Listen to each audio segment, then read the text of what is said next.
America ने Iran पर attack किया। ये अमेरिका की तरफ से जारी की गई तस्वीरें।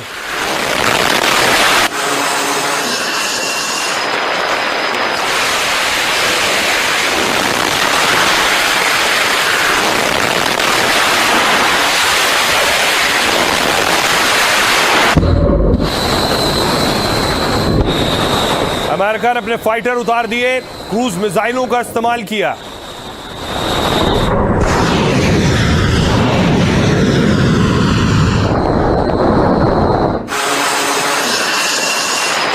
अमेरिका के हमले के बाद ईरान में जो मिसाइल हमले हुए हैं वो देखिए जरा। ईरान का बंदर अब्बास पर अमेरिकी मिसाइल गिरी है।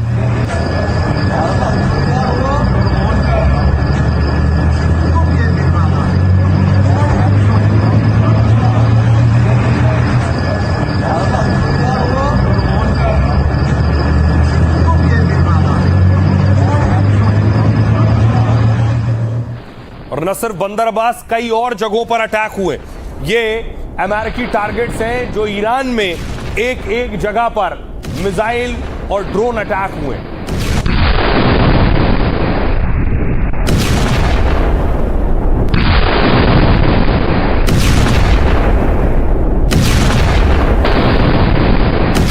तो जवाब में देखिए, ईरान ने मिसाइल पर पोस्टर चिपकाए, अमेरिका को लूजर बताया है और अमेरिका में ट्रंप कहा है खून से सना हुआ, और फिर मिसाइलें दागी हैं।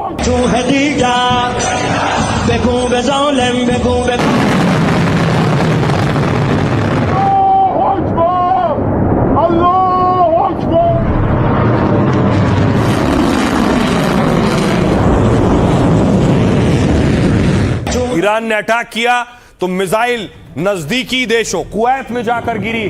कुवैत पर ईरान ने मिसाइल दागी। उसके बाद आप देख रहे हैं बड़ा धमाका हुआ और धुएं का गुबार।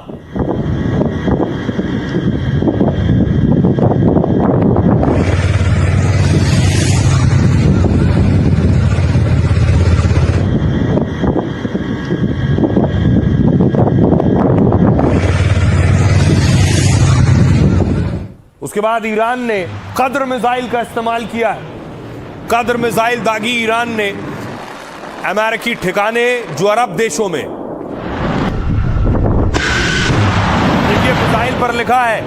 मिसाइल पर लिखा है गेम ओवर यूएसए।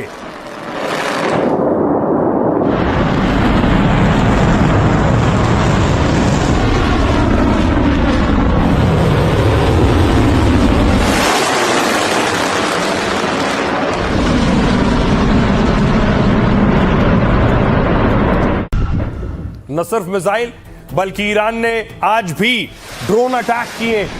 ये ड्रोन हमले उन जगहों पर है जिसमें कुवैत, बहरीन और दूसरे देश शामिल हैं।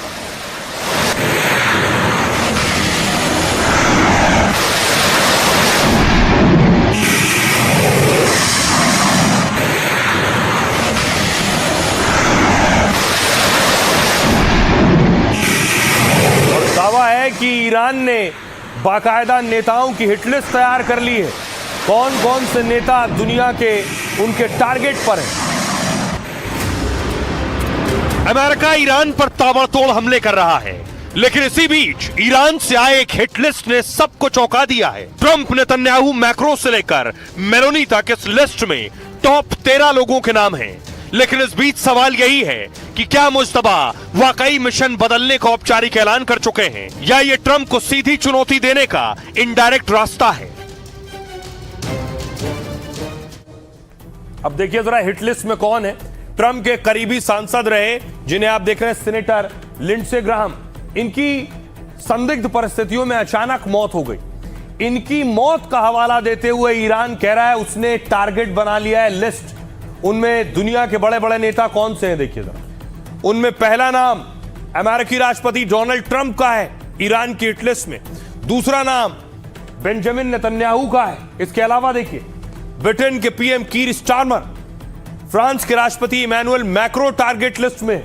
अगला नाम इटली की पीएम जॉर्जिया मेलोनी का है। कुछ और नाम देखिए, जर्मन चांसलर फेडरिक मर्स ईरान के हिट लिस्ट में, मार्को रूबियो अमेरिका के विदेश मंत्री भी टारगेट लिस्ट में, पीट हेग्सेथ अमेरिका के रक्षा मंत्री भी मारे जाने वालों की लिस्ट में है, ईरान ने रखा है उन्हें। विदेश मंत्री इजराइल के गिदोन सार को भी ईरान ने हिट लिस्ट में रखा है। इजराइल काट्स इजरायली रक्षा मंत्री भी ईरान की लिस्ट में है, और इमाल जमीर जो कि चीफ है इजरायली डिफेंस फोर्स के, वो भी हिट लिस्ट में है। दो और नाम, माइकल एरिक कुरेला कमांडर है अमेरिकी सेंट्रल कमांड के, वो ईरानी लिस्ट में है, और माइकल हकाबी इजराइल में अमेरिकी राजदूत है। ये 13 नाम हैं, जिन 13 नामों को हिट लिस्ट में ईरान ने रखा है। अब देखिए जरा ये 13 नामों की हिट लिस्ट बनाई किसने है और आखिर उसकी कितनी वैल्यू है, ये मैं आपको बताता हूं। कुछ दिन पहले ईरानी सुप्रीम लीडर ने बदला लेने का ऐलान किया था। उन्होंने कहा था कि बदला लेना देश की इच्छा है, इसे हर हाल में पूरा करना चाहिए। अब एक ईरानी अखबार ने 13 ताकतवर हस्तियों की लिस्ट तैयार की है। ईरानी अखबार का नाम है हमशहरी की स्किल लिस्ट की चारों तरफ चर्चा है, क्योंकि खबर की हेडलाइन है अचानक मौत के लिए तैयार रहें। इसमें अमेरिकी राष्ट्रपति ट्रंप, इजरायली पीएम नेतन्याहू का नाम है। इसके साथ ही इटली की पीएम मेलोनी समेत यूरोपीय देशों के नेताओं के नाम है। साथ में लिखा है ये अपराधी जिनके नाम लिस्ट में मौजूद हैं, अपने साथ शांति से बिस्तर पर मरने की इच्छा को कब्र में ले जाएंगे। यह लिस्ट तब छपी जब अमेरिकी राष्ट्रपति डोनाल्ड ट्रंप के करीबी सांसद की मौत हुई। दावा यह कि ट्रंप के सांसद लिंडसे ग्राहम की मौत अचानक बीमारी से हो गई, लेकिन कई विपक्षी गुट इसके पीछे ईरान की साजिश बता रहे हैं। ईरानी अखबार में हिटलिस्ट के साथ लिंडसे ग्राहम की मौत का भी जिक्र है। लिखा है मौत ने अमेरिकी इजरायली अपराधियों में डर फैला दिया है। हमशहरी ईरान का रूढ़िवादी अखबार है जो भड़काऊ भाषा के लिए जाना जाता है। इससे पहले भी हमशहरी में छपी कई खबरों पर काफी विवाद हुआ था। सुनिए जरा ईरान के विदेश मंत्री क्या कह रहे हैं और नेतन्याहू क्या कह रहे हैं। होर्मुज में जो कुछ भी हाल की घटनाएं हुई हैं, उसके लिए अमेरिका जिम्मेदार है। अमेरिका ने एमओयू में 14 शर्तों को धीरे धीरे खत्म कर दिया है। जो कुछ भी बिगड़ा है उसके लिए अमेरिका जिम्मेदार है। इजराइल में मातम है, ईरान में जश्न मनाया जा रहा है, क्योंकि लिंडसे ने कभी भी अच्छे और बुरे के बीच कोई भ्रम नहीं रखा। उन्हें अच्छी तरह पता था कि ईरान सरकार कैसी है। उनका मानना था कि यह न सिर्फ इजराइल और मध्य पूर्व में अमेरिका के सहयोगियों के लिए, बल्कि खुद अमेरिका के लिए भी एक बड़ा खतरा है, और वो कभी भी अपने रुख से नहीं डिगे। उनकी सोच बहुत साफ थी, उनमें स्पष्टता और हिम्मत थी। तो मिडिल ईस्ट में अरब मुल्कों में जंग के कई मोर्चे खुले हुए। एक तस्वीर और आई, सऊदी अरब ने यमन पर अटैक किया। हूतियों पर सऊदी ने हमला किया अपने वॉर प्लेन से।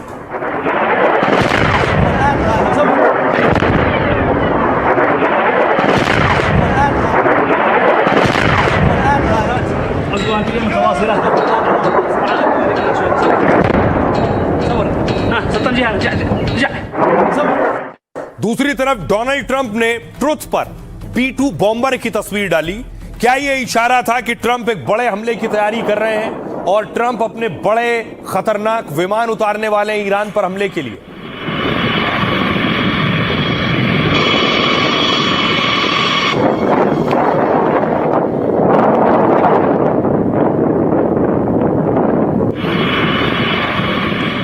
दूसरी तरफ एक चौंकाने वाली खबर आई कि रूस का डूम्सडे तेहरान में उतरा है।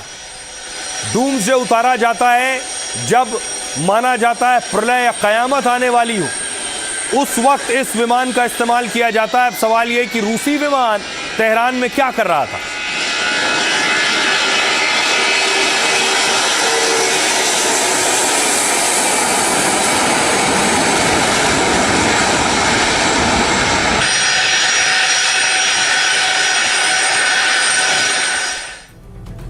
ईरान और अमेरिका के बीच जारी जंग में रूस की एंट्री हो गई है। दावा यह कि रूस ने अपना बेहद सुरक्षित डूम्सडे प्लेन तेहरान भेजा है और विमानों की लोकेशन दिखाने वाली वेबसाइट है फ्लाइट रडार ने यह दावा किया है कि यह डूम्सडे प्लेन वहां दिखा है। डूम्सडे प्लेन का मतलब कयामत के दिन इस्तेमाल होने वाला विमान होता है। यह प्लेन हर मायने में बहुत खास है। इसमें खास कम्युनिकेशन सिस्टम मौजूद है।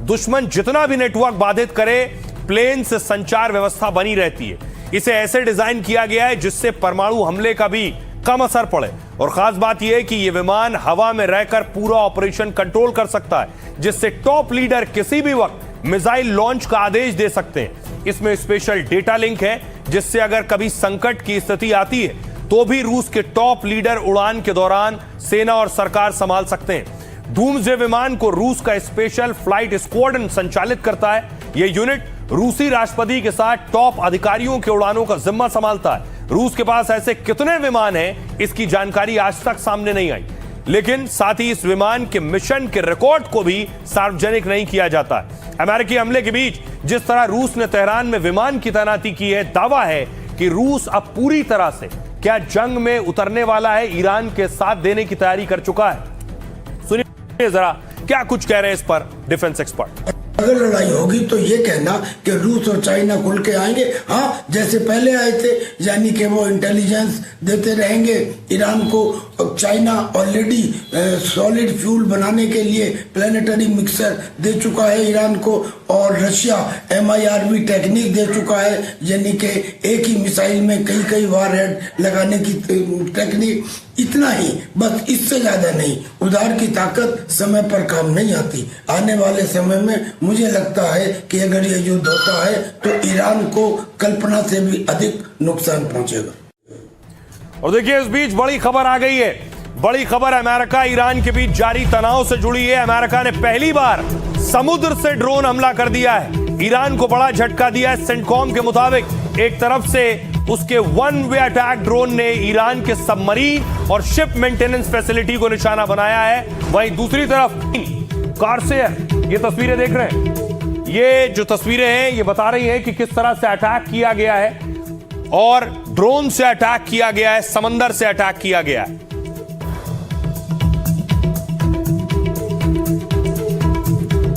ये सरफेस वेसल्स की मदद से बंदर अब्बास नेवल बेस के पोर्ट पर सीधा वार किया है। दावा है इस ऑपरेशन से ईरान की वो क्षमता कमजोर हुई है जिसके जरिए वो कमर्शियल शिपिंग को निशाना बना रहा था। सबसे बड़ी बात यह कि अमेरिकी सेना ने पहली बार किसी कॉम्बैट ऑपरेशन में सी ड्रोन्स यानी समुद्री ड्रोन का इस्तेमाल किया है।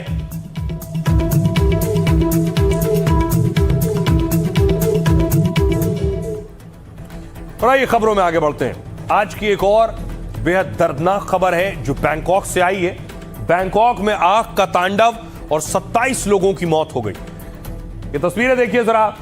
पब में आग लगी और आग ने इतना भयावह और विकराल रूप अख्तियार कर लिया कि 2 दर्जन से ज्यादा मौतें हो गई।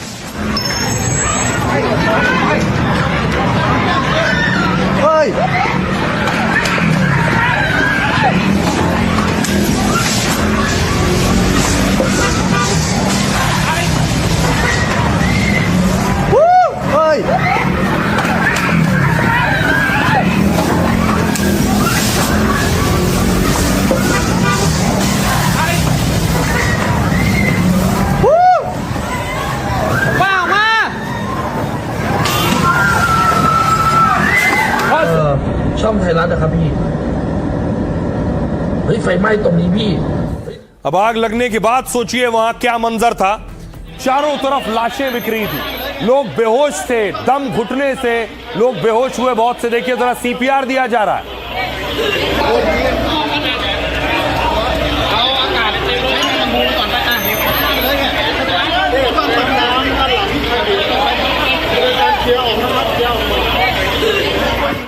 सत्ताईस लोगों की मौत हुई और 60 से ज्यादा लोग घायल हैं। चारों तरफ लाशें बिखरी हुई, मातम पसरा हुआ था इस भीषण आग के बाद।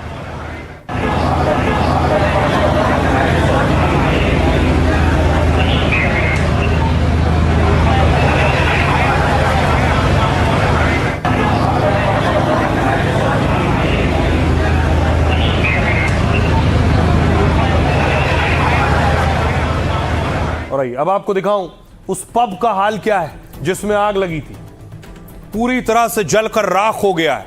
जिस वक्त आग लगी उस वक्त यहां दर्जनों लोग मौजूद थे।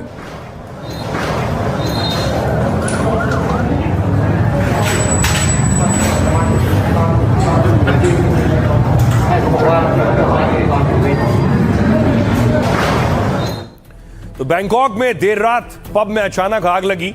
आग इतनी खतरनाक थी कि 27 लोग जिंदा जलकर मर गए, जबकि आग लगने की वजह से 63 लोग गंभीर रूप से घायल हो गए। घायलों में 22 लोगों की हालत गंभीर बताई जा रही है। हादसा आधी रात को हुआ जब पब में बड़ी संख्या में लोग मौजूद थे। रिपोर्ट्स के मुताबिक पब में लगे एक एसी में शॉर्ट सर्किट हो गया था, जिसकी वजह से अचानक धमाके के साथ भयंकर आग लग गई और कुछ ही मिनटों में पूरे इलाके में अफरा तफरी मच गई। आग के साथ फैले धुएं ने लोगों का निकलना मुश्किल कर दिया और इसी दौरान पब का इमरजेंसी गेट बंद होने से हालात और बिगड़ गए। कहा यह जा रहा है इस गेट के सामने बियर समेत दूसरा सामान रखा था। कुछ लोग जान बचाने के लिए किचन और बाथरूम की तरफ चले गए, लेकिन यहां बाहर निकलने का रास्ता ना होने से वो लोग वहीं फंस गए। रेस्क्यू टीम को टॉयलेट और उसके आसपास कई लोगों के शव मिले। फिलहाल इस आग को लेकर थाईलैंड की पुलिस जांच कर रही है। आइए आपको सुनवाता हूं, सुनिए जरा थाईलैंड के पीएम क्या कहते हैं। मैंने एक म्यूजिशियन से बात की जो घटना के समय स्टेज पर ही मौजूद था। उसने बताया कि कटआउट स्विच में आग लग गई थी।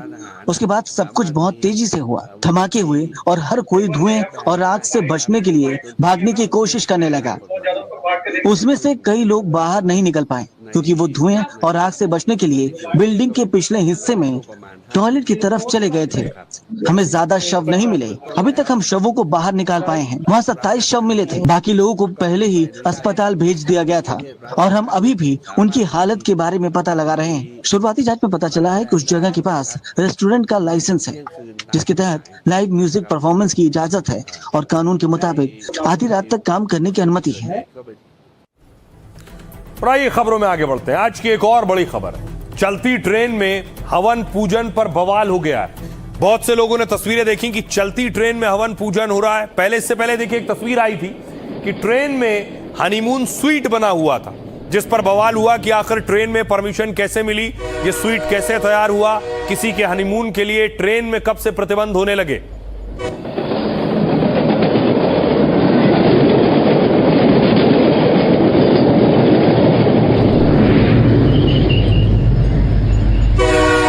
तस्वीर पर हंगामा हो ही रहा था कि एक और तस्वीर सामने आ गई। चलती ट्रेन में हवन पूजन होने लगा। सोशल मीडिया पर बहुत से लोग सवाल उठाने लगे।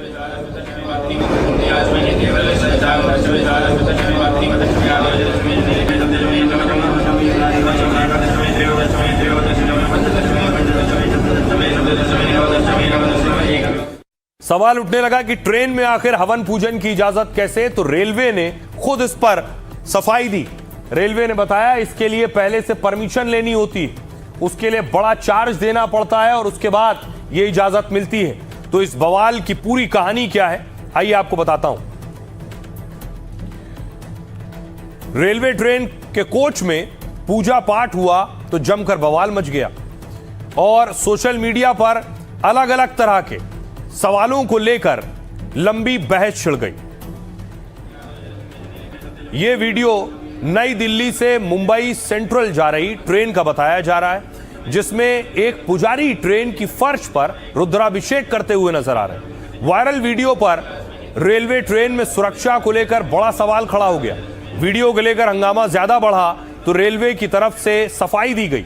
रेलवे ने कहा यह पूजा किसी सामान्य स्लीपर या एसी कोच में नहीं हो रही, बल्कि एक निजी तौर पर बुक किए गए सलून कोच में आयोजित की गई है। इस सलून कोच की बुकिंग 8 जुलाई को आईआरसीटीसी के जरिए की गई थी। बुकिंग करने वाले ने 3,08,580 रुपए का एडवांस पेमेंट किया। नियमों के आधार पर सलून कोच के चलाने की अनुमति दी गई थी। रेलवे ने सलून कोच की सुविधा की शुरुआत आम लोगों के लिए 2018 में की थी। सलून कोच भारतीय रेलवे का एक बेहद आलीशान कोच होता है। इसमें 2 बेडरूम, 1 हॉल, 1 किचन के साथ बाथरूम मिलता है।